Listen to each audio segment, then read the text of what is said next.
Hello and welcome to our show Midwest Weekly, starring myself, Hair Wiz, and my co-host CLT. We are here to give you a recap of Sweat League's action during the semifinals week. Yes, that is right. We are now officially moving into finals weekend. In fact, we are recording here on Friday when this episode will probably drop, June 20th. So, we're literally getting into it, and we just had semifinals, and it was a very, very, very awesome week. It started on a Tuesday and it ended on a fun Sunday. So it was awesome. Obviously, we're gonna give you the breakdown of those games. But before we do that, CLT, how has your week been, man? I know we haven't talked as much this week. It's been pretty busy for the both of us. Uh, it's it was a rough beginning of the week, but took Wednesday off from work, so I've been sitting here actually just enjoying a little bit of time off. Nice. Well, I'm So happy to I hear can't complain. that. Yeah, I know a lot of the reason why sometimes we don't record right away, especially at the end of the season, is just we're both tired, and we just are like, hey, if we could delay it a little bit, let's delay it, and that's why we're here right now. I figured before we dive into the show, I just want to give a shout out to what's coming up here in the future, like timeline wise. Might as well do it now. I know we are going to be getting the rec league started up next week, so finals should be played here soon. Hopefully, we get an idea of when that's going to be played. But regardless of that, rec league will be starting. So if you're interested in that, regardless if you can compete or not, go ahead and catch some games. Should be a fun time. We have 8 teams that are going to be participating. We are going to also continue this show, but it will not be with CLT. CLT is going to be taking the break off of the show, and our friend Nexus from Ninja Turtles is going to come in and actually be the co-host. So pretty exciting news there. Um, let's see, anything else? Obviously, we just talked about finals coming up. All Stars tonight. Hopefully that goes off without a hitch. I don't know, guys. If you come back after this All Stars tonight and you watch the show and you're like, ha, ha, ha, ha, ha, ha, yeah, just we're trying our best with that, but that should be played. So if you're watching it before the All Stars, because that it might be out before the All Stars, well then look forward to that. um, and that's pretty much it.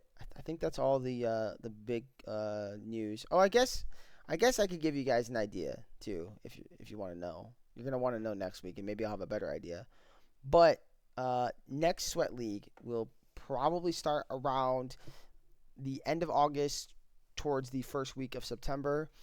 Based on the timeline with Rec League, we just kind of want to end the league or the split before we're diving into another one, and then that will carry through till whenever, preferably before holidays really get going. So obviously before like the third Thursday of November when Thanksgiving is, we'll have that all worked out. But do expect some downsizing from the league. Don't expect us to do 24 teams again. So there's going to be a cap, the cap this time, a hard cap.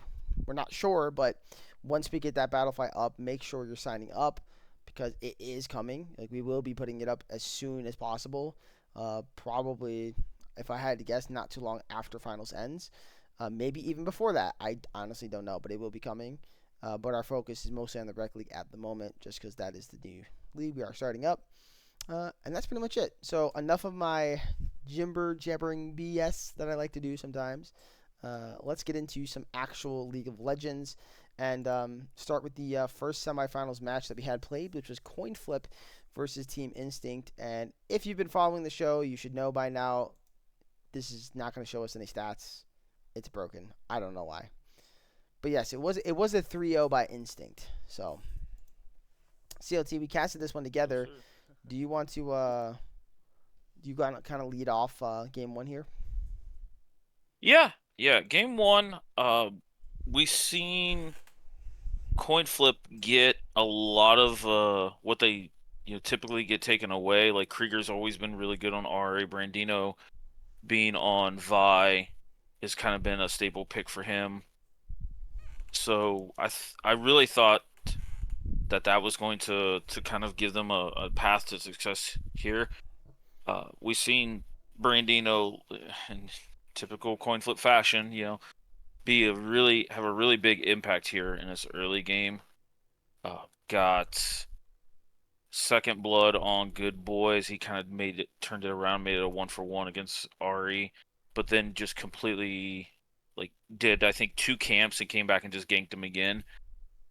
Looking at the bot lane, this was kind of the matchup we were all kind of excited to see when you have someone like Geo Prow who's super action packed and loves the fight, and Don who is really just all over the map and can match that aggressiveness, but in more of a strategic and macro level as well. So, yeah, bot lane scrapped out quite a bit. Eclipse got an early couple kills there to really accelerate his Xayah pick. And after that, it just started just becoming a brawl fest. So it was quite an interesting game, and it slowly started to turn into Instinct's favor. Arctic turned a tower dive back here at about the 8.5 minute mark, which I think kind of gave them a little bit of momentum on the top side of the map. And then yeah, like I said, Instinct just started to just take little micro wins and turn it into leads and so on. So, what do you remember about this game? Um, I just remember every single one of these games, including this one, starting really, really well for Coin Flip, and then the game just slowly kind of falling out of their hands. Uh, the Vi Ari combo was working very well. I remember they had a nice kill on a good boy early on, punishing him on the level 6 to level 5 window there for Krieger.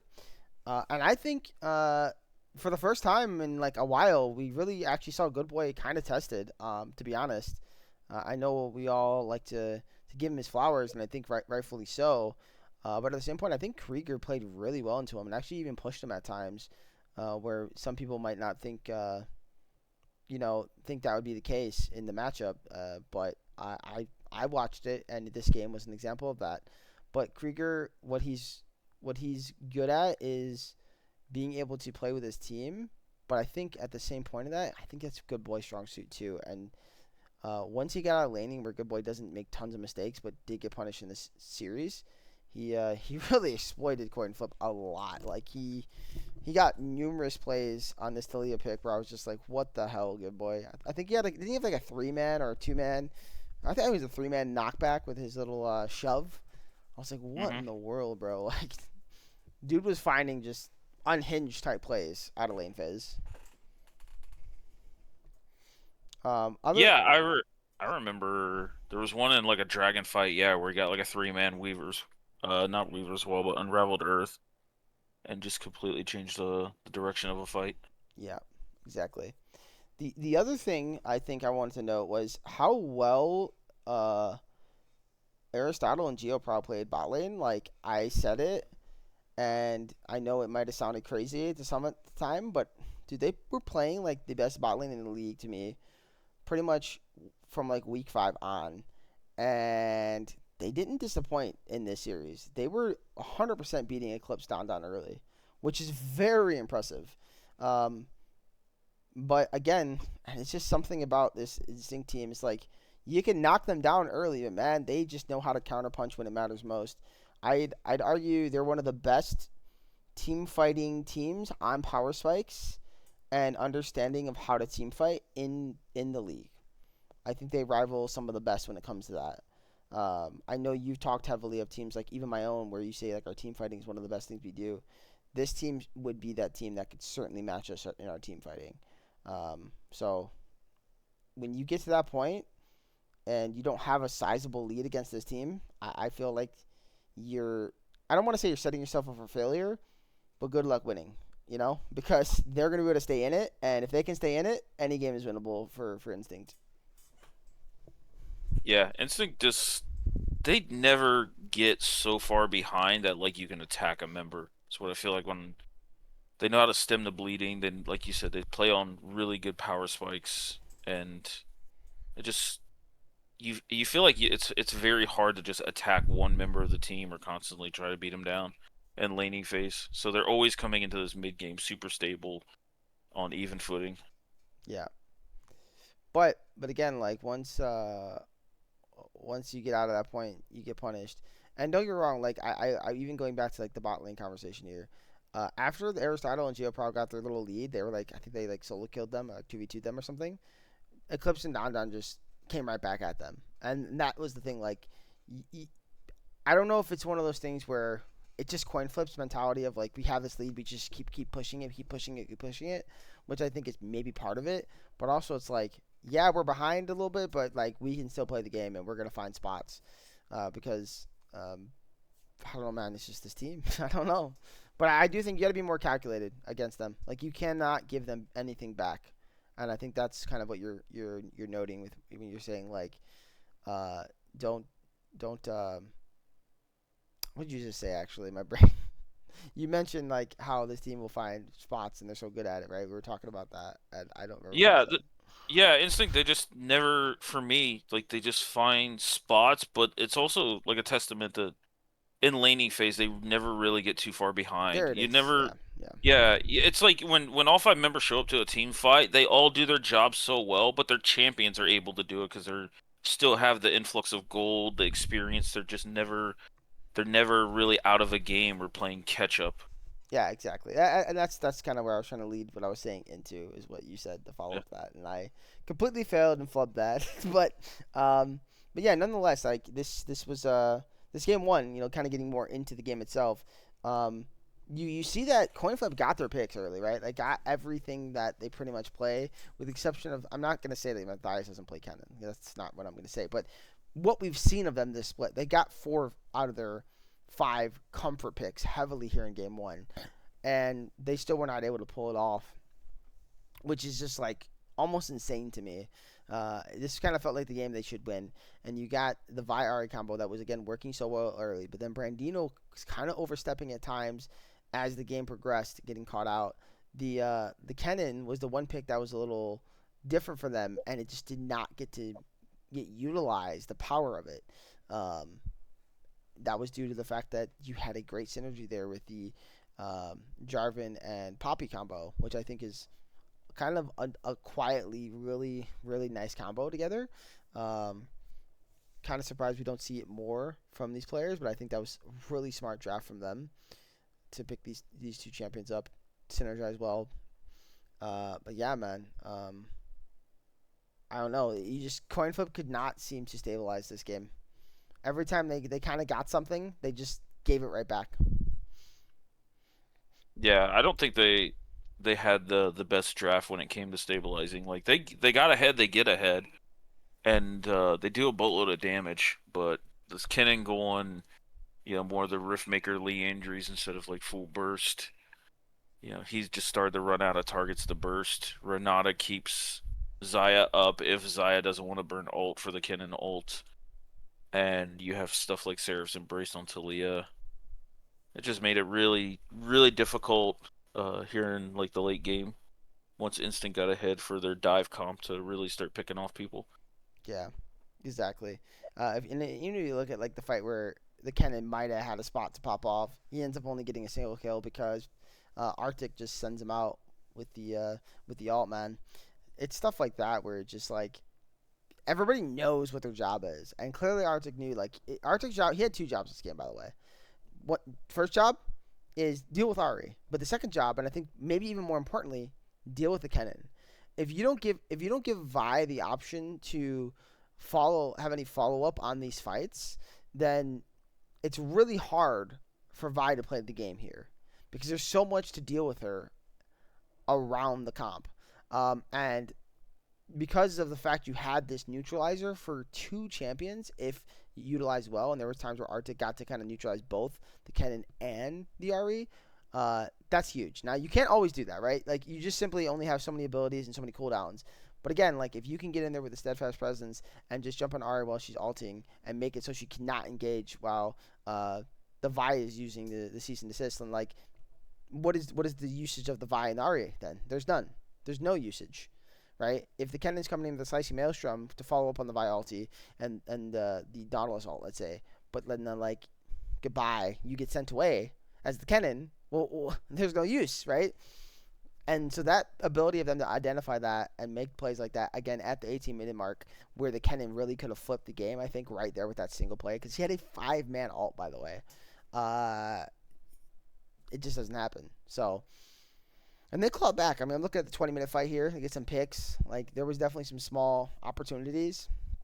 But again, every time they got that small opportunity, it just never ballooned into anything meaningful because they just they were doing exactly what they're known for, and they were flipping the game constantly. Though it wasn't just once, it was twice, it was three times. This was the exemplary area of that, and I don't think you can flip the game as hard against a team like Instinct. No. Nope. Agreed.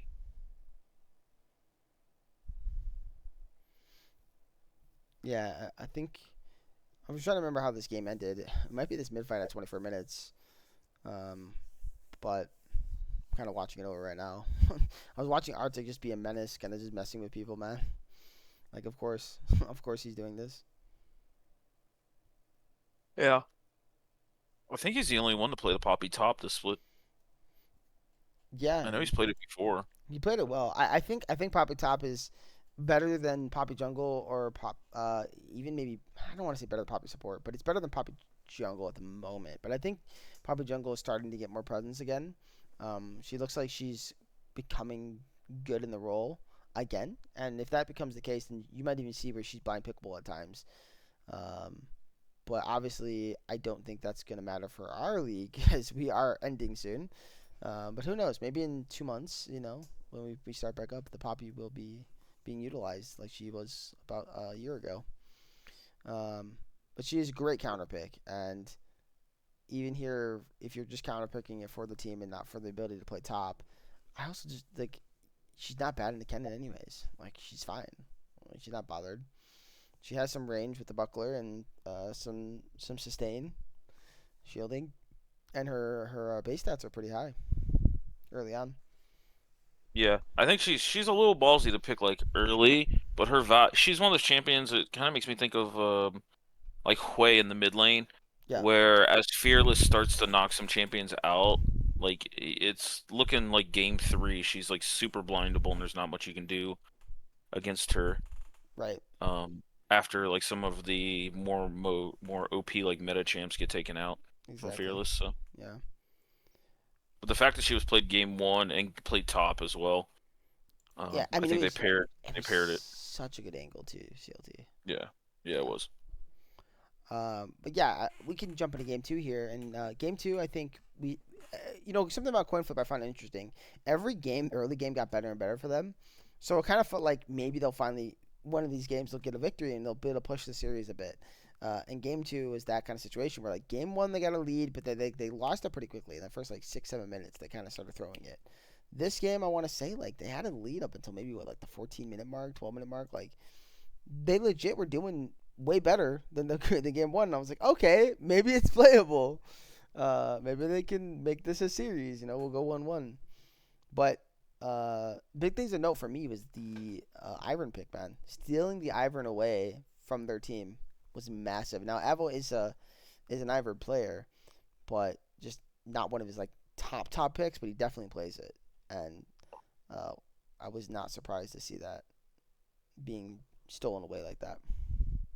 Yeah, I thought Ivan was really clutch to pick up, not only for the deny here, but it's really pairs well with stuff like Hui, Corky, even Ornn does bring deceiving amounts of damage into it. So, but I also think it's really good into coin flips comp. They don't really have the best like they have great laning phases, but they do have a little bit of a lull here in the mid game, which is where Yeah. Ivern like can tend to start to take over a map. I think the disappointing thing for me here was like I think Renekton was on the table and they could have just slammed Renekton and that could have been the way to deal with the shielding and it just didn't come out. Plus, it's historically a pretty good pick into Ornn, and I was just like, wait, why? Why not? Like, Mm. the other option was Rel for me, but I don't think Rel was on the table based on I think supports picked a little earlier. Uh, Rel was on the table, but yeah, supports were taken quite early. yeah, so no fault there for Geo not taking Rel.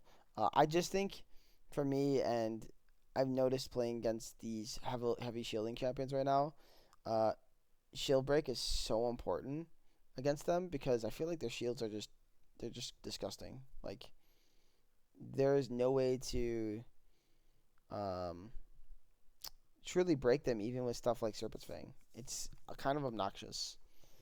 Uh, it's good. It brings value when you buy Serpent's Fang, but it's just not enough, man. There's Uh, not really good Serpent's Fang user on the side of coin flip either. yeah, which is important too. But even when there are, I just don't think the item is strong enough. Like I do kind of either think one of two things to happen. One, they need to nerf shields overall in the game, or they need to somehow buff ability to break shields. Maybe bring another item in, like maybe a true AP counterpart to Serpent's Fang. I don't know. It just feels frustrating to see. And Lastly, certain, lastly, I don't think Victor's good into Ivern. I think I've come to that conclusion. yeah, he's not great in the way either. Yeah, I think if you see Ivern, you want something heavy bursty, and I also think you want a lot of AOE. I think that's really how you counter a lot of shield champions, but specifically Ivern here. Like, dude, just pick a Mumu or something, you know? Just go in and drop the big R on like 3 or 4 members. There's no way a world this guy can shield, his whole team. So, and he might be Yeah, CC, so he'll just die. yeah. I think yeah, on that note, like Krieger going the double burn build on Victor also like lowers a lot of the damage output. So you're already having a hard time combating all these shields on top of the build as well. So Yeah, I just yeah, I think it's tough because I mean there's still a lot of champions left up in this game too, where the coin flip feel comfortable on. But Instinct, I felt like they just kind of laid the trap down in the draft. yeah. So It did kind of feel that way, and I know there's been some other people across the league kind of talk about this. Why in the world does Arctic always get his Orn? He's even talked about it on the show at one point, or it wasn't the show, maybe it was an interview about his him one tricking Orn to like Masters or High Diamond or something like that. Like you're giving this guy his like favorite champion all the time. I don't understand. Regardless of if you can beat it, it's like, man, it's gonna scale so hard and it's gonna be useful throughout the game regardless. And he's shown his capability of 1v1ing people when like I don't think the champion should be doing that. So I don't know, man. It's crazy. Uh, but I honestly, I think my two takeaways overall from the draft was just I didn't like Smolder, and Ivern was a great pick. Those are my big draft takeaways. I can live with the Victor pick. I can live with the Xin Zhao pick. I can live with not having tons of AOE from like those types of champions. But man, I think something like again Renekton would be just so much better, in my opinion. Because who's really killing Renekton here, by the way? You know what I mean? Like mm, they can kill him, but it's until you get to like 3 4 items on these champions, he should be a monster most of the game, especially if he gets the yeah, lead. I think the other thing for me is like I've said this before, and I, some teams have played Xin Zhao with no enchanters and gotten away with it because he can still do a lot of things. He's got a lot of really solid abilities and buttons that he brings to a fight.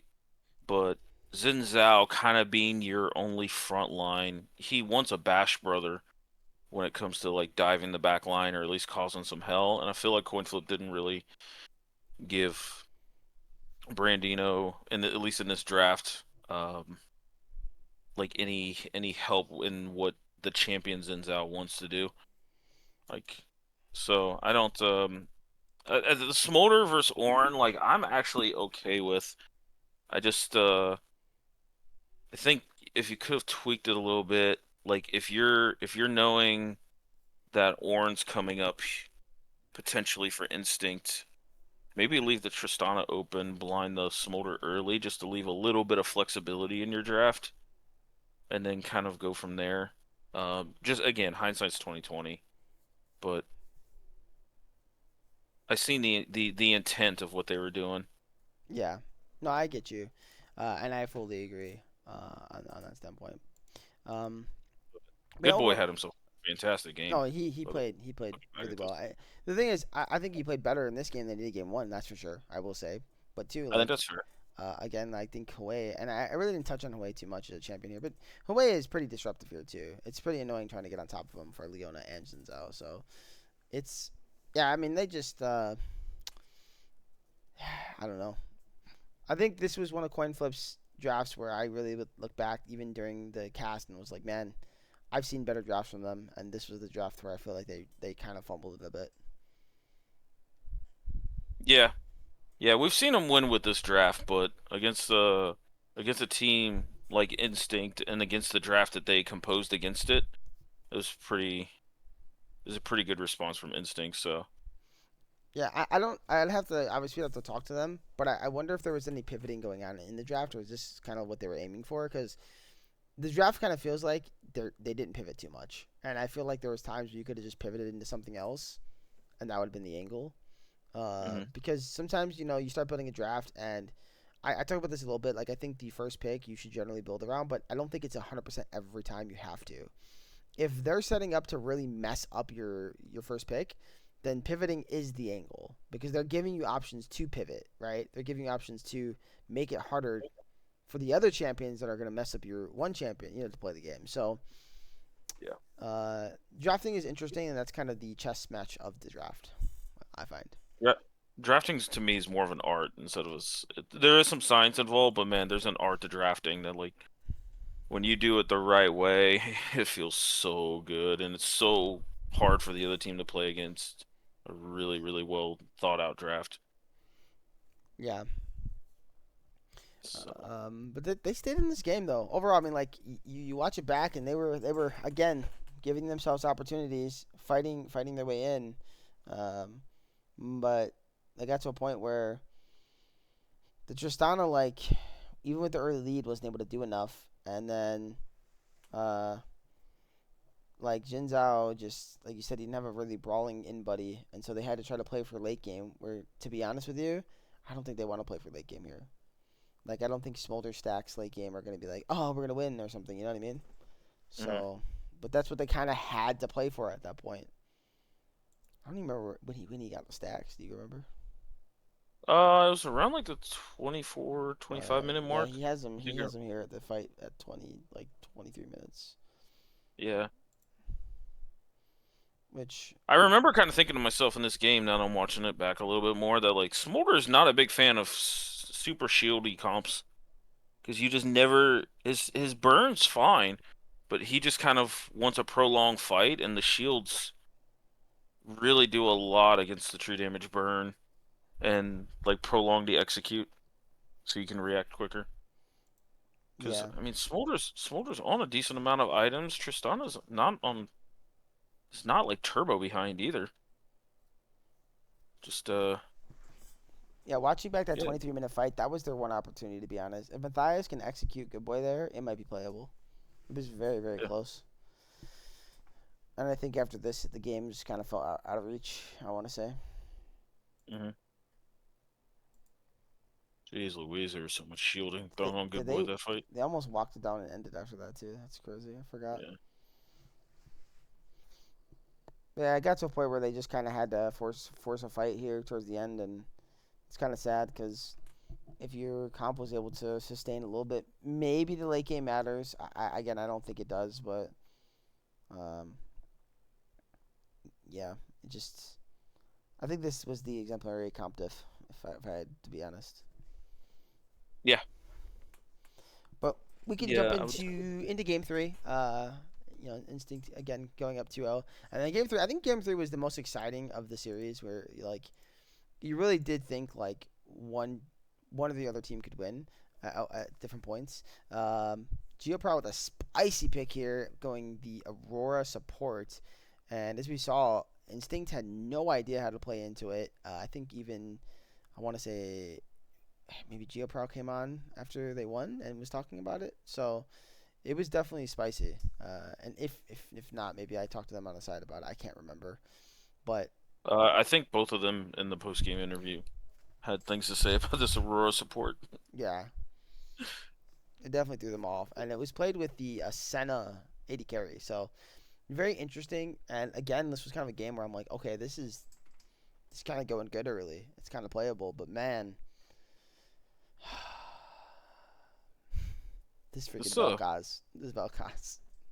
I was very excited to see this because when I looked at the draft and they were sitting on this pick R5, I'm like, man, an artillery mage looks really, excuse me, really good here.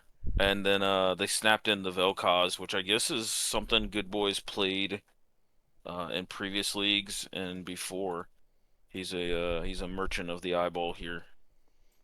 So it was nice to see an artillery mage getting picked in the right spot and just causing some hell here. I mean, Krieger never got behind in lane, but it's just so hard to get on top of this back line of like Jin Vel'Koz. Like this is a really traditional kind of poke comp-esque. Like I know some poke comps have like Lux supports or Jace tops, stuff like that, but this was kind of a different wrinkle at that, and it showed. And again, like coin flip didn't roll the early game. They continued to fight back. We noted, GeoProw on this Aurora support. Um, he mentioned he had been trying it out, and it just does an insane amount of freaking damage. Yeah, it's pretty gross when it comes to the damage department. Yeah, they did really well in this early game. They were focusing top pretty hard too. I mean, Brandino went up a couple times.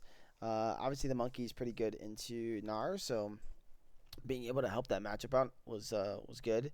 Um, I really would have liked to see, and this is just a me thing. I don't like the first strike as much, man. I want to see like the Syndra go like, I don't know, Dark Harvest Elect- or Electrocute, man, and just one shot.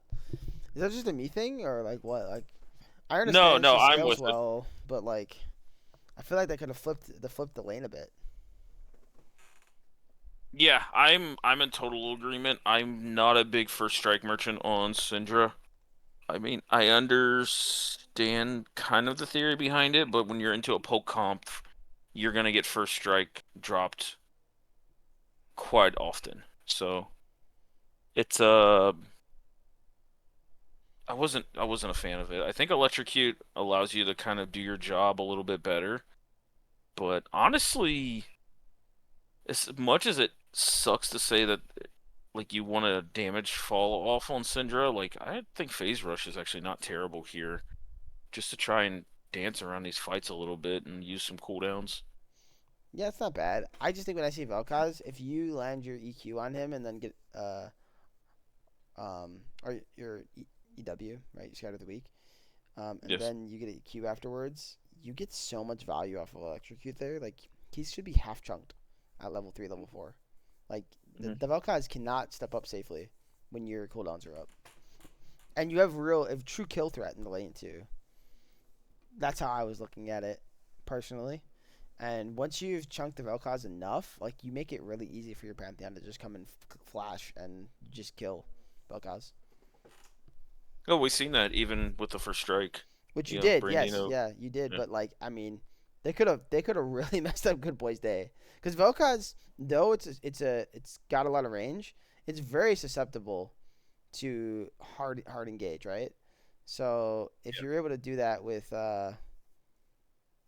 you know having the ability to chunk him really hard and make it scary for him to play the game, that also allows Syndra to move on map too. I think it would have brought a lot more value in the lane overall. But I tend to agree.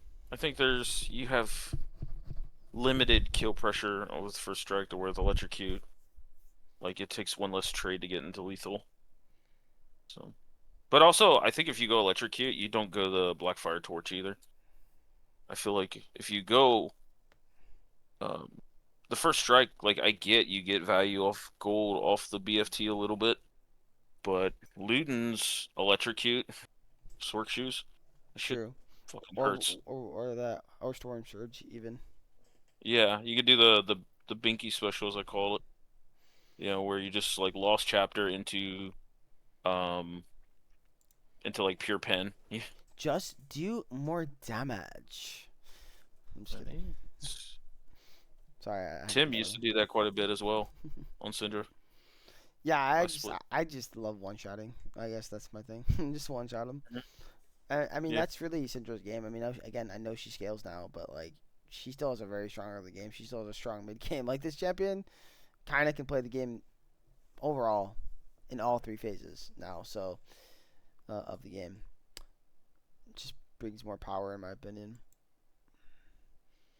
Yeah. Yeah, I do enjoy the changes they made to her in that regard. But Oh, we Lord can Brandino just one big moment in this game because this game was kind of teetering a bit. I think was the quadra kill on Avo, right? You got that quadra kill in the bot lane, if I remember correctly. yeah. Yeah, there was a quadra kill. Yeah, I he might have he jumped. was he was like already fed. He was like 3-0 or something when he came down, and he just or 4-0 or something. He just started bullying the bot lane. I think right is that the play at 18 minutes Yeah. or so. Yeah. 30. It's kind of where it kicked off. Yeah, he just was a menace, man. And they were kind of just coming in one by one to mess with him. And I'm like, guys, I don't know if that's the angle. So that was probably like the big turning point, though. Up to that point, coin flip was in the game. I think if they just kept the slow pace that they were on, kind of the where they were keeping a bit of a lead, a couple K, I think they were okay. Like they didn't have to do anything crazy. But Avo said, "Nope, get over here. I'm taking over this game." And I think it's one of Avo's best performances of the split. Was this game three, the closer. I'm gonna call him the closer as of right now because that's what he did. He closed out the series, regardless of how good everybody else played. He Hmm. was he was really the star of this game three. Yeah, 12, 3, and 7 scoreline.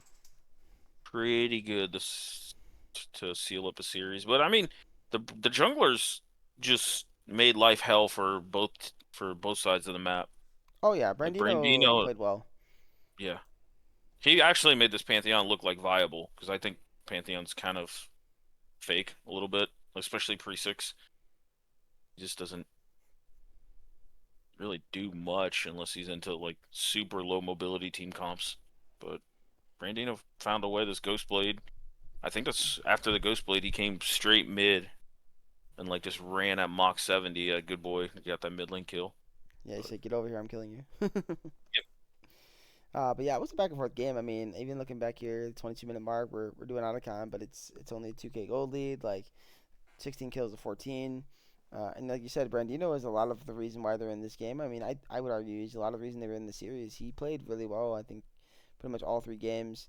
But unfortunately, no matter how good you play, sometimes it's just not enough. You still need the rest of your team to be performing at a higher level, and I think the rest of the team didn't show up to play as much, especially towards the end of the series. I'm not even saying they played bad, but it's just like it wasn't what we're used to seeing out of the full team of coin flip, and that's again even more of a testament to the ability of Instinct to shut them down. So as of right now, they've met their match, and they said, we'll come back and we'll try to beat them next time. But the next time they Hmm. might see them, these guys might be champions. So it's going to be even a taller task at that point. They will have accomplished the goal, and once you accomplish that championship, like your team kind of upgrades a little bit usually. So we will see, though. I think that's Every go ahead. not everybody wants a piece of the champions. Yeah, One. everybody wants to be champion. So that way, that's kind of why I think they upgrade because everybody knows these guys. These guys won it all. So with that said, I feel like I'm good to move on to the next series, which was one of the, if not the, probably the best series of the split. And I guess maybe that's because we get into 5 games. But I do feel like it was a truly great back and forth between these two teams. Vancouver Impact Challengers against Femboys ended up being really the clash of the week here, and um, I think one that was probably surprising for some, but not for me. I definitely felt that they had it in them on Vancouver's side. I wasn't here for the first 3 games though, so CLT, I'll kind of let you kind of talk us through those, and then I'll kind of follow up on that. So, what kind of happened here in game one? I do see kind of standard picks from both teams, but except for Sona, by the way, Sona kind of crazy. I don't know why we're picking Sona, but Any which way. Yeah. Let me know what happened here in game one. I mean, I we can touch on the draft. Like we know, femboys in the past have picked some Yumi hyper carry lanes. Yumi Sivir, I think they pulled out in the quarterfinals. Um, if not, it was like maybe during one of the tiebreakers. But I digress. But so having the Yumi kind of taken away and it's a zero Yumi lane, I actually thought the Sona was a really nice like reaction to that. Sona tends to be one of the few, probably honestly the only utility support that just hyper scales and the value that she brings to a team. So them busting that out was refreshing to see.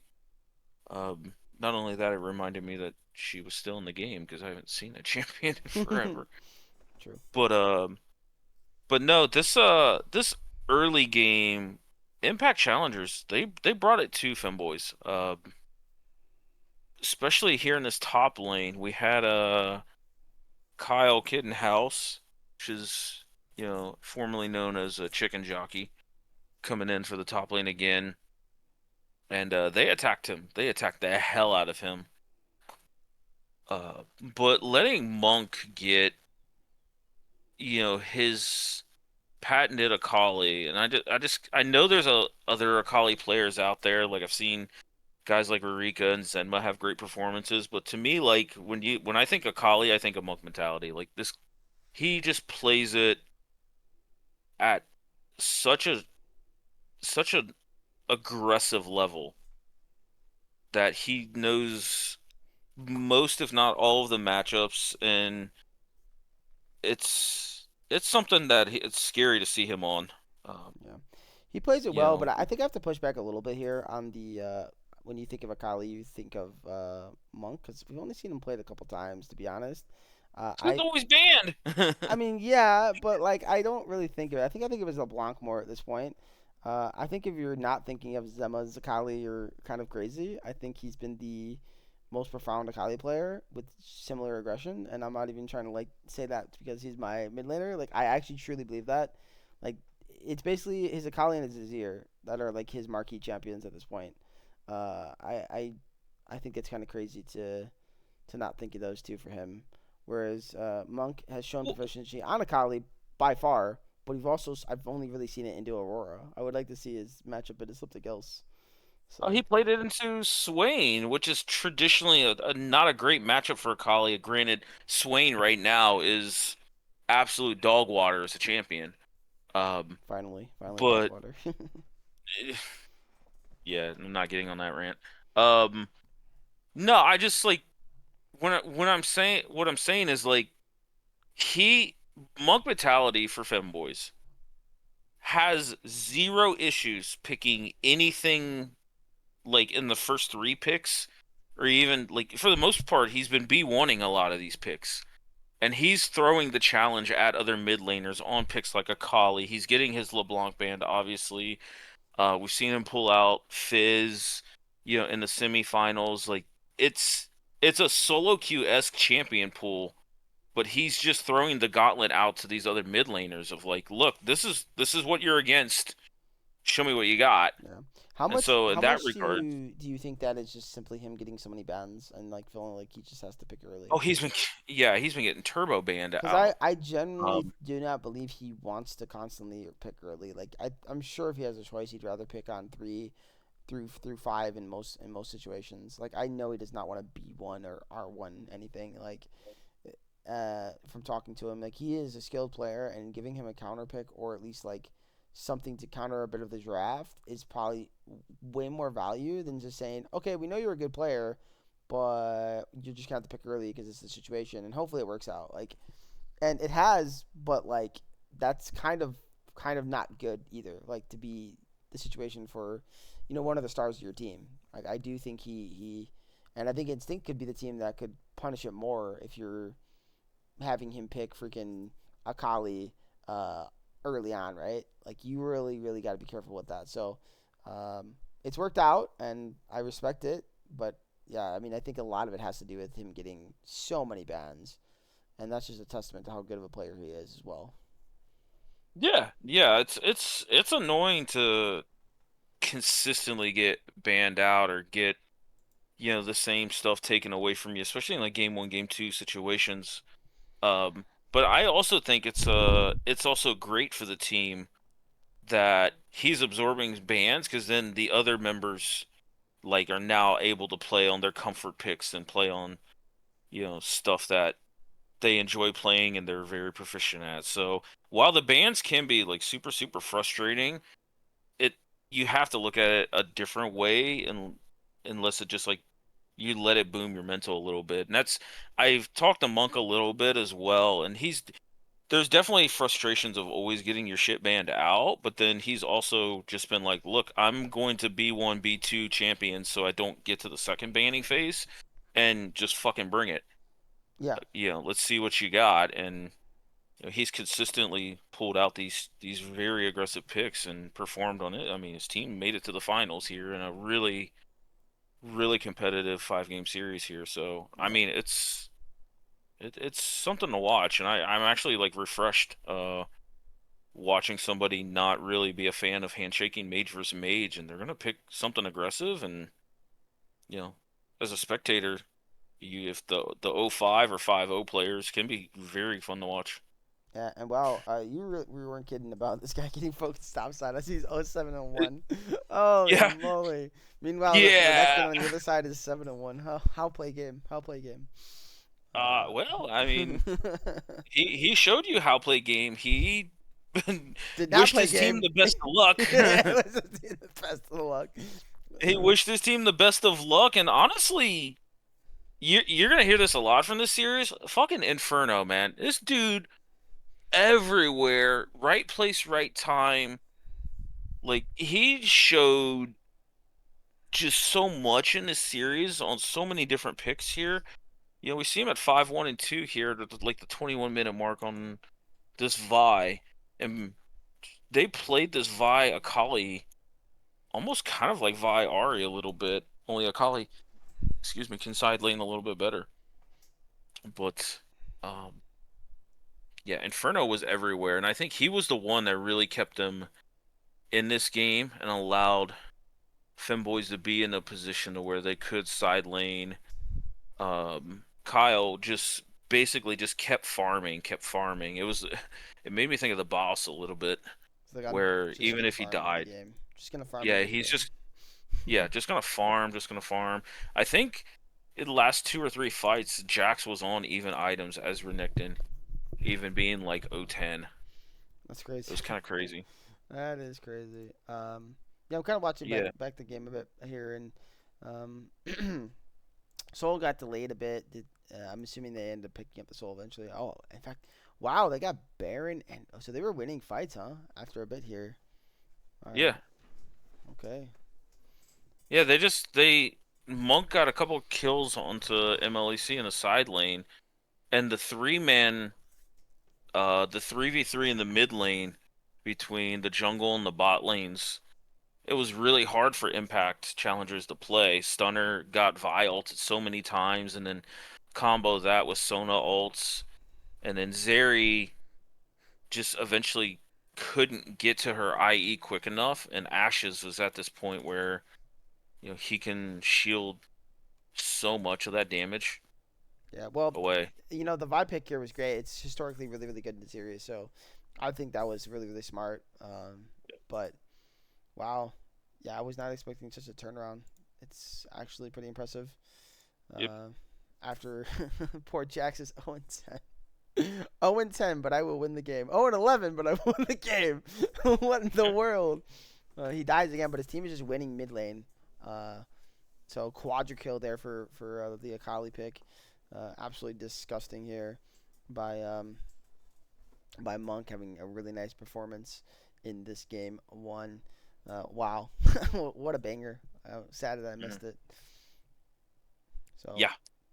but let's jump into game two here. Let's talk about game two, and is that a is that a Vayne pick? This is a game pick. That's a Vayne pick. What is this? A Vayne Hmm. pick for Mac? Okay, interesting. Yeah. I think I've heard that Vayne is historically really good into Sivir before she was made into a top lane, but also Matt got the Uzi skin, so I think he just wanted to send it. He just wanted to send it. He's like, I need He just to wanted use to it. send it. I got the But skin, boys. Here it comes. Yeah, I mean, as far as it goes, when you're looking at it, Vayne in December isn't bad. So yeah, you can definitely play it here. I think it's kind of hard into stuff like Vigar, but everything else is fine. I think it's even fine in stuff like Hecarim Gragas. As long as you can dodge with your tumble, it's really not much of an issue.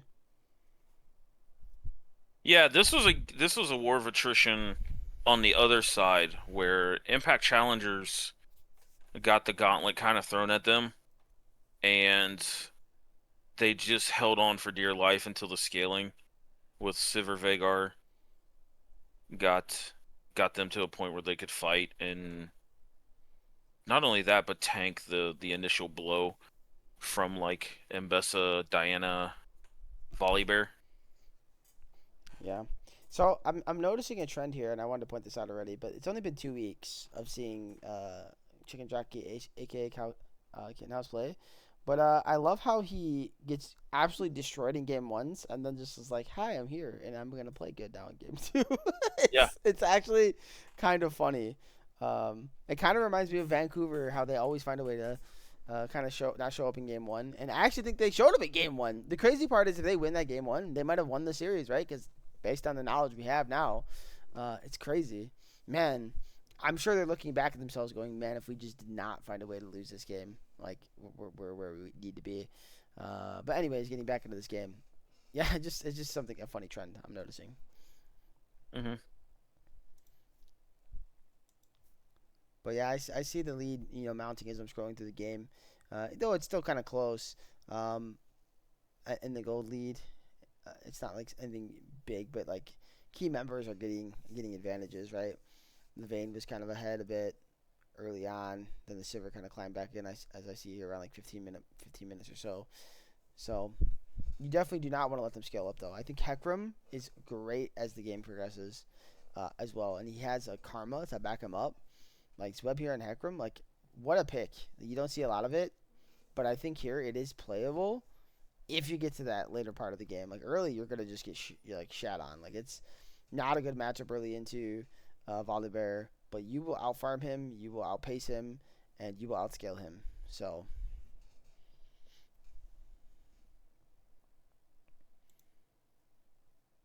yeah, yeah. What's your thoughts as kind of the resident jungler here on Hecarim? I feel like I almost never see this champion. well, I kind of just gave it a bit about his scaling and his how he wants to play the game. But I think for me, he's not really a great pick overall, but he has decent spots. I think here it's not honestly a game I think I'd want to play Ekram, but again, if you get to a point where you've scaled up, I mean, Hecarim can play any game at that point, and he has the enchanter to back him up, man. Like he's gonna be a force. I can tell just by watching some of this game. Like this champion's part of the reason they won 100%. Becomes such a menace at like 3 4 items that it's not even fair to be playing in the game against it. Yeah, I feel like this was probably not the best spot, but they picked him also R1 too. Like they just threw down the gauntlet and unleashed the horse early in this draft. So that was quite interesting. Yeah, I But mean, they probably thought to themselves like, if we're going to steal a game, let's throw something at them that they're not going to expect, and this is our angle. But I'm watching a 30 minutes fight. They have they're on soul point, so I'm kind of curious how this soul goes. Spawning here in 30 seconds. But like Zweb is terrifying. He literally walks at Mac and just gets the ult out, right? Like that's the type of stuff. Like he's just here to kind of mess with people too. Like that's Hecarim's ability just to kind of like, oh, am I gonna go? Am I gonna go? No, but he's so fast that he gets away with just like looking at you. yeah, I know. I think when I talked to Binky, I think when we went off the air, because I didn't want to take up too much of his time on how long the series ended up being, and he remembered something from this game of like he was told Hecarim was in the top jungle, so as Diana he kind of split an extra wave bot lane, and then next thing you know, this big friggin' horse was just running at him and ghosting at him. He's like, how the hell did he get down here so quickly? So, um, yeah, it's not something that was on my bingo card this today, but yeah, I didn't think it was terrible. He played it more as a like a frontliner, not like a just a dead, we're gonna send it engager. Right. So I think he noticed the role he needed to play in this comp and overall protected the backline quite well. Exactly. So yeah, it was a really patient game by Impact, which is not something I thought I was gonna say to either team this series. Based on what I saw too, like they steal the soul, like they stop soul from happening. It was a really nice steal here by Inferno. So I'm curious how this game actually ends, and I'm watching it back now. But yeah, I mean, again, Hecarim 34 minutes into the game with the karma, then you get the Sivir and Vigar to back it up. I see how it's playable for the comp here, and um, man, it's just such a nuisance. Such a nuisance, and I wasn't paying attention to his smite, but I think he meant blue smite, right? Yeah, he did. Like Yeah. that's also gonna make him even more of a nuisance. Like, how do you play the game, man? hmm Yeah. So Oh, nice Giannis here out of Toros. He has you getting away. That's crazy. And here comes the he's, he's ghosting in. Does he not go in here with the Shadows onside? That looked like such a good angle. Looked like a 4-man ulti. I mean, I'm okay with the patience. I'm not mad about that. All right, he ends up hitting everybody. He waits and gets a better ult than I would have even seen. I like it. Uh, that was really nice. Well played. yeah. Yep. Overall, What a I'm cancel, really. by the way, by Zweb at 35 minutes and 50 seconds. He canceled the blast cone with his E on the Volibear. Oh, That's crazy. I do think I remember seeing. I think I called that in the cast. Yeah. That's nuts. Well played. Um, with that, yeah, it was insane actually. And he purposely did that too. It wasn't just like it came off cooldown. No, he was sitting on that E waiting for the blast cone. Yeah, very impressive. Very impressive. Yeah. All right, we can move into the next game, and this is the last one I did not catch. Before I was able to kind of get home and jump in. As it was Father's Day, guys. What a day to have a series, right? I'm not mad about it. I just thought it was funny. I was like, I didn't even realize it was Father's Day, and then my dad's like, "Hey, what are we doing this weekend?" I was like, "Ah, shit, it's Father's Day. Yeah, what are we doing this weekend?" So I couldn't bail on him. But yeah. So what went on in this game three here? CLT. This game three got off to a pretty like fast-paced start. We seen looking at the draft here. It wasn't Ari Vi, but it was Ari Pantheon, which I think can, Pantheon is a decent substitute, especially in the early game for to set up Ari on ganks. And I think they abused that quite a bit early, if my memory is correct. Yeah, Zweb went for uh sorry, no, he didn't.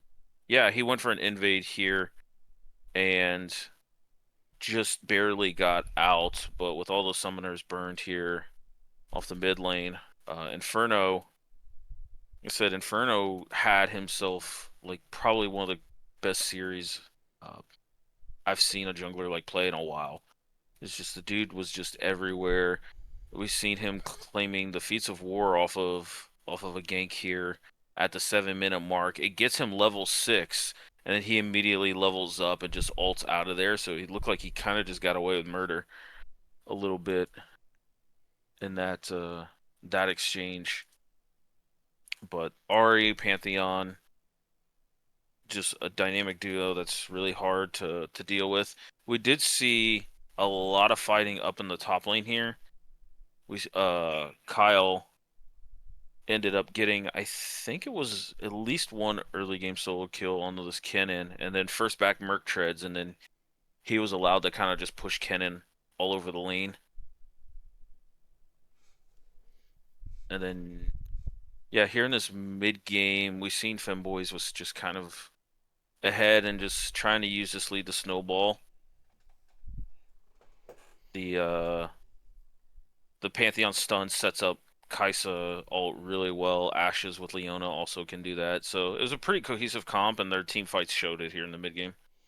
Yeah, I think I like everything from both sides except for Maokai. Honestly, I'm a fan of the fact that you're trying to neutralize champions in the game by having stuff like the Unraveled Earth and the Steadfast Presence. Like these abilities are super strong here. I mean, you literally have five dash users. Two of them or three of them, two of them actual engage, one pseudo engage being Pantheon, and then kind of Ari and Kaisa for the follow up, and you can cancel both of their abilities to get in. I think that's really well played in that place, but I think I would have rather seen something else than Maokai. Like maybe even just something to when they try to engage, you can heal or shield them up after like during engages over Maokai would have been great in my opinion. Or a better dive buddy with something like the uh the well when I say dive buddy I just mean dive for lane, and I'm referring to Tristana. Like honestly, Yeah. the Alistar, if that was on the table, I don't remember. Got picked in game one. I don't think it was right. No, no, it was not. So that's my only takeaway from draft on both squads. Otherwise, I think they both drafted cohesive units. Um, See, Alistar was so on the table. yeah, Alistar would have been great actually. Like what? Why no Alistar? Yeah.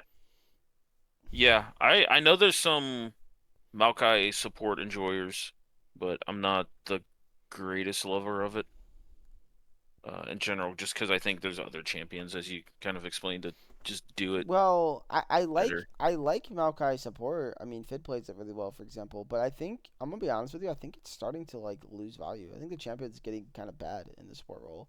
I also think it's getting bad in the jungle role. I see it. I understand it's still being played in the LCS, the LCK, the LPL, but I feel like it's just like doesn't ever look good to me. Like even if it wins, I'm not like impressed by the Maokai. So I really feel like swaying away from the champion might be the play here. Like it just isn't it isn't what it used to be. Yeah. Anytime I see Maokai get played and he wins a game, I'm like, any other champion would have won this game from that position. What what does this champion do or bring? I don't know. It brings it brings stuff. It brings nothing. It brings CC. I mean, it does do that, but I think it'd be better in top lane honestly at this point. Like just get it super Yeah. tanky. Like why do we have to play for Oh no. Does Jockey get out? My goodness, they had to force a TP. This 10-minute play, like if Zweb just like holds his E, it's such a cleaner play. Oh, what? My goodness. Um, but yeah, I mean Inferno, like you said, I mean he's playing really well too. As I'm watching this, I don't disagree. He set himself a nice split overall. Obviously, he was playing a different lane prior to these last couple weeks, but he's shown up in the jungle and he's played very well in the role. Yeah. Yeah, he was super impressive this whole series. But yeah, it was a really solid like skirmish comp drafted by Femboys, which is I think is the style of game they definitely want to play. Monk, I know he's not first timing this, but definitely not a champion. He would even say he's accustomed to playing in the Ari, but played it really well. And yeah, Femboys just took a pretty bloody game three. Yeah, I see a lot of back and forth. Every time I'm clicking through the series, I'm seeing it's very close. Of course, there's a nice little lovely pause for us. Uh, I know there was a lot of pauses that day that were frustrating some people. Um, pauses are always just frustrating in general, even if they're not on purpose or any nefarious intent. It's just like you're trying to play the game. You want to play the game, right? And I know that was a Hmm. long day for both teams. Uh, but yeah, Yeah, yeah. BO5, it's not. intense, man. It's there's a lot. I'm gonna go ahead and watch the end of this game here, see what happens. Mhm. So I know, cause I like to know. It's Actually, always yeah, a fight over soul. By the way, it seems like everybody's always just trying to duke it out for that. yeah. Give me your soul, literally. And it looks like they kind of had opportunities. I mean, they were able to pick off the Leona here, which is pretty good. Uh, ooh, it's a very interesting flash here from Pixel, though. Man, I think if they just played it slower, Vancouver had a really nice opportunity here, especially with the flank. I think flashing there onto the Nar was pretty crazy. And the pocketbook kind of came forth, but I think if you played slower, maybe even let the Poppy heal up, like I think it's so much more playable. Or just let the Poppy start the fight by just knocking somebody out off the cannon flank. Could have been nasty, Hmm.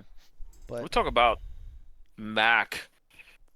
I it's I've been grinding rank today, and it's definitely tilting to see people lose a shopkeeper. Fucking Mac went off on shopkeeper with this Zhonya's because it came in super clutch in this that last fight there.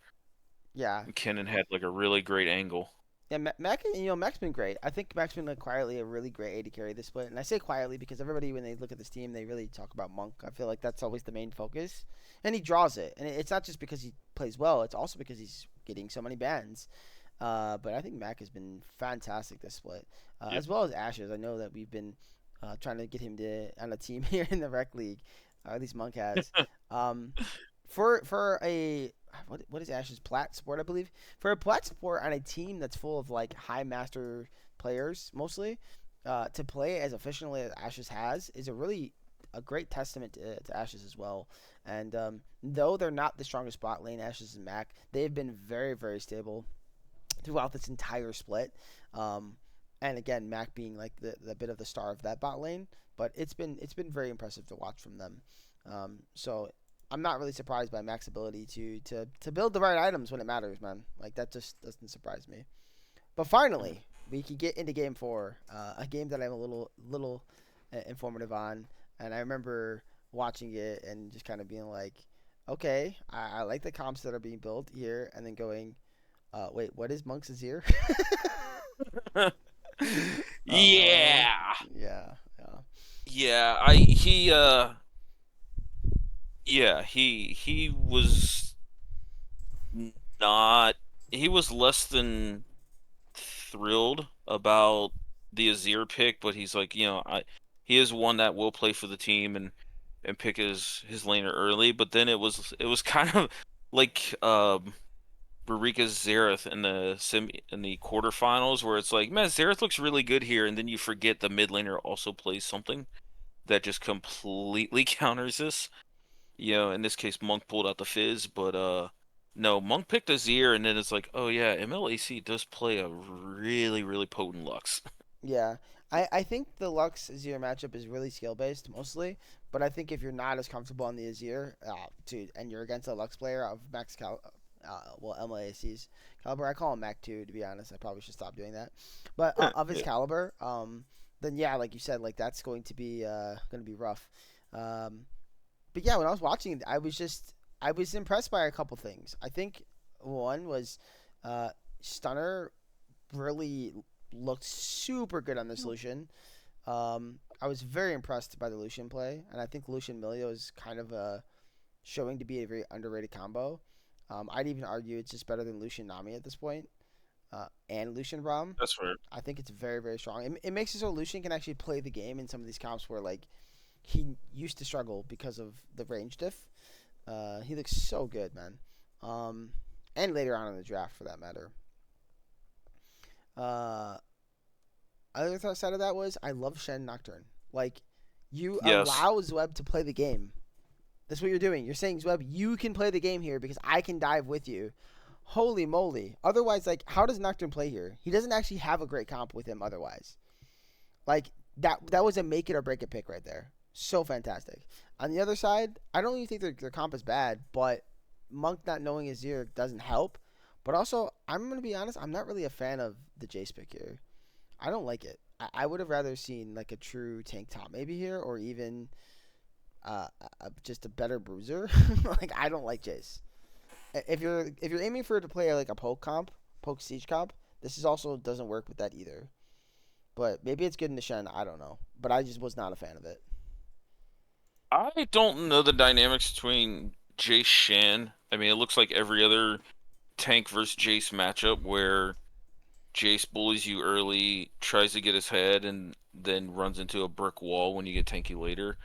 But I think because Azir was B5'd, I feel like if you're looking at this Nocturne here, Nocturne Shen, I think you place something else and maybe flex the Shen mid lane to see, because Jace kind of does sound like it could be a monk champion. Like it's a champion that lets him play his style. He's super aggressive, loves trading, in that regard. So I could picture Monk being able to pilot that champion at a pretty solid level.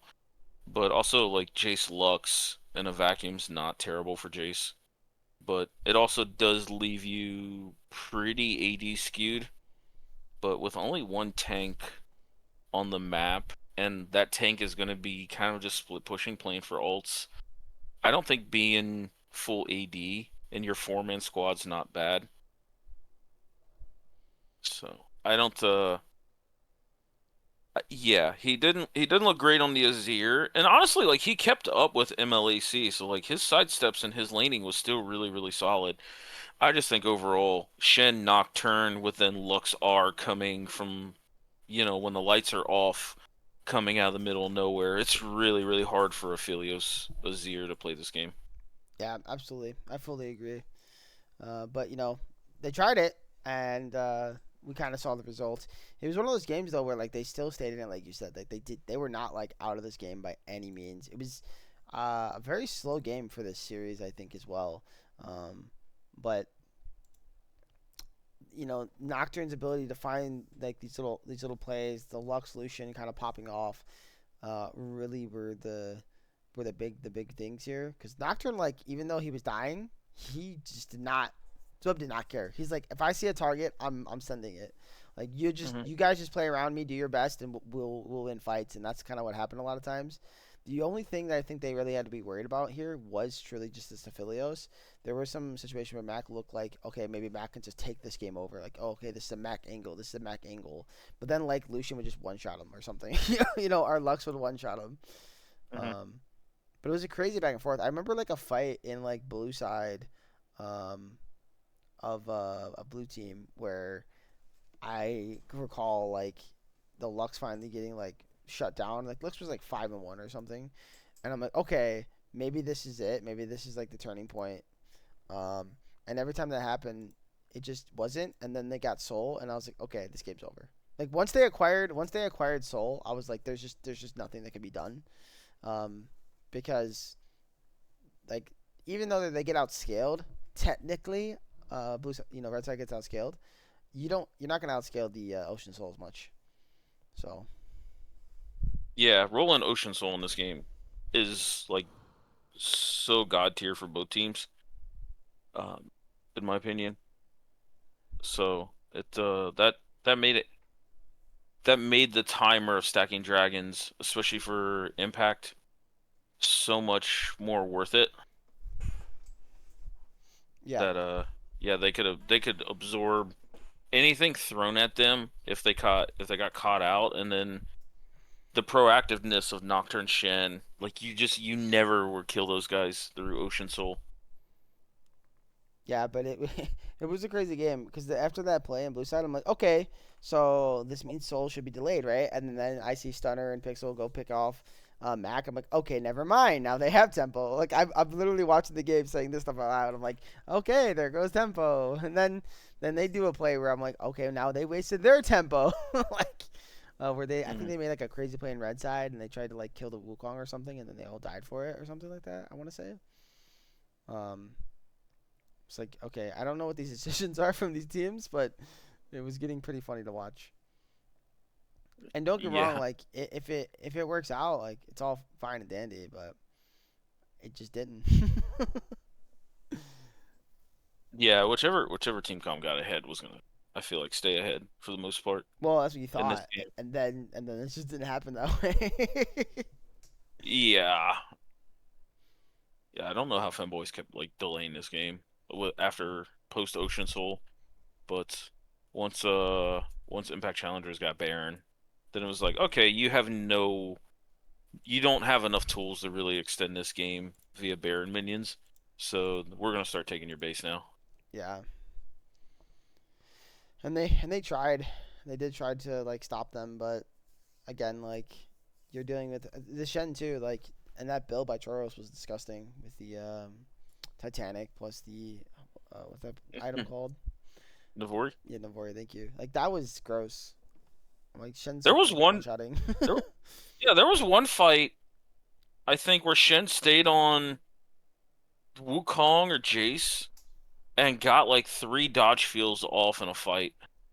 I remember seeing that in chat. I don't remember what fight it was, but yeah, like Shen just went completely ape shit with all the basic ability resets.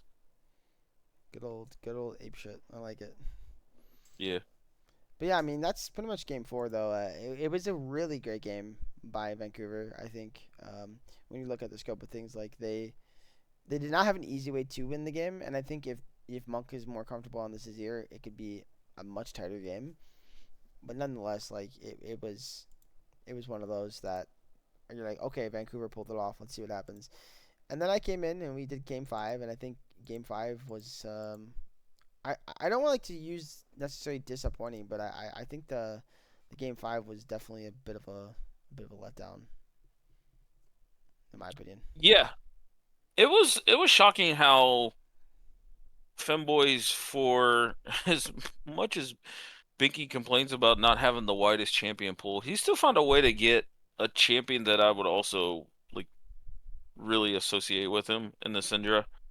Uh, again, he himself, kind of like Tim from previous splits, just goes this lost chapter into uh, Storm Surge, route. Though this game, just to stay on tempo, he completed the lost chapter item. But just the fact that like I'm looking at Finboy's draft game five, and I'm like, these are still a boatload of champions that you guys are known for playing and play very well, except for one pick. This York came out of the middle of nowhere, and I thought it was a great pick, and then we seen the Mordekaiser, and I'm like, this is not that great. And then I got very suddenly reminded that Rioto changed the fact that the Maiden goes into the death round with Mordekaiser, and I'm like, this is actually a great pick again. Yeah, we both were talking about that. Yeah. Yeah, and that was the biggest thing. Yorick was just a menace in this game. Like there was just nobody that could deal Yeah. with him. Try as they might. And man, here's Alistar in game five, and here's me going, oh yeah, now it's an Alistar angle. I don't know about that. Like where was the Alistar like 3 matches ago, dude? Oh man, would love to see it. I think I like it with the Oriana, but the Oriana already had a combo buddy. She had J4, so to me into that bot lane, Alistar does not look very fun to play. So Yeah. Yeah, I would not sign up to play Owlstar into Caitlyn Nico. yeah, Yeah. good luck. The only thing I would know for Vancouver, they did get the early Drakes, right? And they kept the game kind of close ish early, but it really wasn't that close because it was a huge lead in the top side of the map already. They were already up about 3K. Like they were getting plates, they were getting a lot of gold. So like the Drakes didn't really even it out enough, and then they just got to a point where after that laning phase, they were pretty much already outscaled, and it was like such a hard game to play. And for every like small little moment where it's like, all right, we picked off Yorick. Yeah, but like you used everything to kill Yorick, and that was the Yeah. biggest problem, bro. It's like how in the hmm world do you play this game? So it was a game five that was still kind of bloody and fun to watch, but it did kind of feel like a letdown. Like it did not feel as close, nearly. Uh, but Vancouver, I think you guys did your best, and I think it was a great split from them. Um, but personally, when I look back at this game, it's definitely one of those where the kills being even, the Drakes being there, it never was actually even. Yeah, this was a uphill battle for them this whole game. Yeah. So But yeah, with that said, congratulations to both teams making it to finals. What in the world just happened there? That was weird. We're good to jump into the big conversation here, and that's kind of just touching on what we think is going to happen here in finals whenever it gets played. Well, that last part is kind of indicative. Not, I know these teams have so much going on like this week. I believe I heard that one of the Instinct members is like graduating from college, so congrats to him. Try and remember who that is, Well, if you but can, I would love to know, but we will definitely give a shout out uh, at some point. Hopefully, you can win the finals, and we can give a big shout out during the finals episode. Um, but yeah, I mean, let's just go with the assumption that there might be some sub. Let's start there. If we do get some subbing, how do we feel about these rosters with subs? And who do we feel like needs to be there to be playable for these teams? for Instinct, I feel like if they're missing Don, that's a humongous hit because I feel like he is the glue and the one selfless player that keeps Instinct just flowing together. He can do a little bit of all the styles of supporting. We've seen him play some more damage-oriented supports and do great. We've seen him play on roamers, tanks, engages. Like he just kind of plays whatever the team needs. For Femboys, I feel like it has to be Inferno. If he's if he's not there, then I think it's really hard because I think Inferno just complements exactly what the team needs. Certain picks like the Pantheon or the Vi, he has zero issues playing with Monk and keeping this game super, super fast pace. And if he's playing some more uh, just like patient champions, like I kind of throw Xin Zhao into that mix a little bit as well, but like Pantheon as well, where he's kind of just waiting for the level 6 a little bit. He can play that style and kind of depend on Monk's aggressiveness to get leads and lanes and really make the 2v2 life a living hell for whoever they play against. Agreed on that So, one. so yeah, I do think we've seen both these teams with subs. I actually think the tiebreaker was the only time we seen any of the Group A matchups not have subs. Um, so Don really, in my memory, really helped carry that game and get Instinct the number one seed in Group A. But it was a really hard fought battle, and I would love to see both these teams at full strength. So Agreed. we'll see how it's going to end up working out.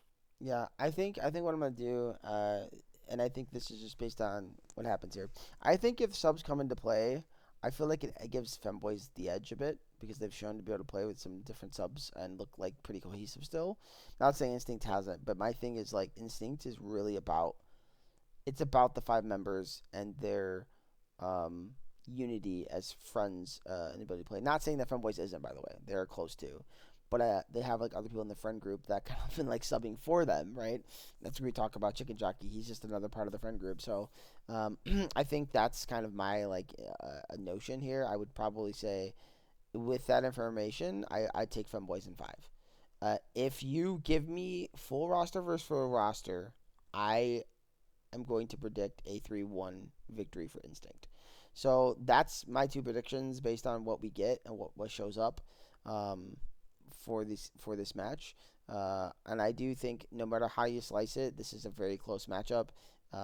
I'm overall going to give Instinct the edge 52-48 for the series, but I think it's going to be a very fun competitive series, and whoever wins, uh, it's going to definitely feel like we did get the best team to win this split. Like if you ever look at a different split, and I don't like to go like, well, we didn't get the best team. I think sometimes there is a conversation for that in any sport where the best team truly doesn't some win sometimes. Weird things happen in sports, man. But I think here these two teams are pretty much the like best of the best here this split, and uh, we are not missing out on any of that. There's no underdog that's here in the finals. These are probably the best two teams in the league. So that's kind of my take. How about you, Cynthia? I, for the most part, agree. I'll deal with the your last point first. I know sometimes, as you brought up, that it feels like the not necessarily the right teams, but not the best teams made it to the finals. I think this tournament bracket, from wild card round all the way to the finals, had so many good competitive teams. It's hard to just argue against, well, this team had this X path to the finals, and it's like, no, all these teams had to play against really good, solid teams from other groups, and they deserve to be here. Like, there's just no two ways about that. I feel like in this split, even more so than the other splits, Yeah, um, there was no easy path to the finals at all in this bracket. As right. far as how these two teams match up against each other, I do have my fingers crossed that we see full lineups because I think that that is a 5 game series. I really would love to see, especially the mid jungles, play against each other. Avo, good boy, versus Monk and Inferno. I think that's an absolute banger of a matchup. If there is subs involved, I would probably give the edge, depending on who the subs are, to Femboys. I think they can make games so chaotic that if you don't have good team cohesion, they can be very, very difficult to play against. Yeah, So I would give the slight edge there. If they are full 5 stack, with their current lineup, I would take Instinct in either a very, very competitive 3-1 or a full 5 game banger 3-2. yeah. That seems fair. I will say this. I think your notion about the playoffs. I think I'll definitely second that with the sense that this might be the most competitive playoffs we've ever had. Though I think we've had more competitive splits, this was the most competitive playoffs. Um, Oh yeah. by far. So it's been really exciting and really fun to watch. And it is sadly coming to an end here, whether it's this weekend or it extends a little into next week. Hopefully, not too far, as Rick League is starting. This is very exciting, and I just want to say, before we get to the point of the end, thank you for all the teams that participated in this split. You've made it a very exciting split to be a part of, as a fan, as a player, as a caster, as an analyst, kind of what we do here. We kind of analyze a little bit, I guess. You've made it fun to be a part of that. We've had our ups and downs. We've had our rocky roads. We've all had to learn some things as people, and whatnot. But you know, we've endured and we've made it here. So, congratulations to Instinct and Femboys, and may the best team truly win this week. And that's all I have left to say. And CLT, do you have anything before we sign off? No, no. Hope the schedules get worked out. We have a really solid finals and a really competitive finals. Because I think we're due for one after the last two. But yeah, the league's been absolutely insane. I can't believe we're near the end of the road here, and this would be my third split joining on, and it's been absolutely insane. Yeah, But definitely. after this, we've got the rec league and a lot more action coming. Yeah, and We're I do just getting think the started. rec league is to be very competitive too. Um, Oh yeah. when you get teams, that are lower elo playing in the sweat league, it can be hard for them. We've talked about that before. So now, some of these teams that have played previously in sweat are going to be able to play in rec, and I think they've shown like some ability to like play the game like at a very decent competitive level, just not at a high elo competitive level. So I do think these games will be good. I do think they're not going to be just a bunch of sloppy games. Like if anyone's wondering that, I don't think it's going to be that way. I think it's going to be still good League of Legends at that level, and I'm really excited to watch that. So um, we'll be getting there soon, guys. But thank you all again, and we appreciate you guys watching the show. It was a little longer than me and CNC probably expected it to be, but I think it was good content to talk about today. So we will Yeah. see you guys. Well, I might see you guys tonight, and then CLT and me might see you. Or CLT and I, listen to me, English, Jake, learn it. CLT and I will hopefully see you maybe like Sunday or Monday. That'd be really nice to be able to cast that series. So thanks, Yep. guys. Have a wonderful weekend, though. We will see you soon.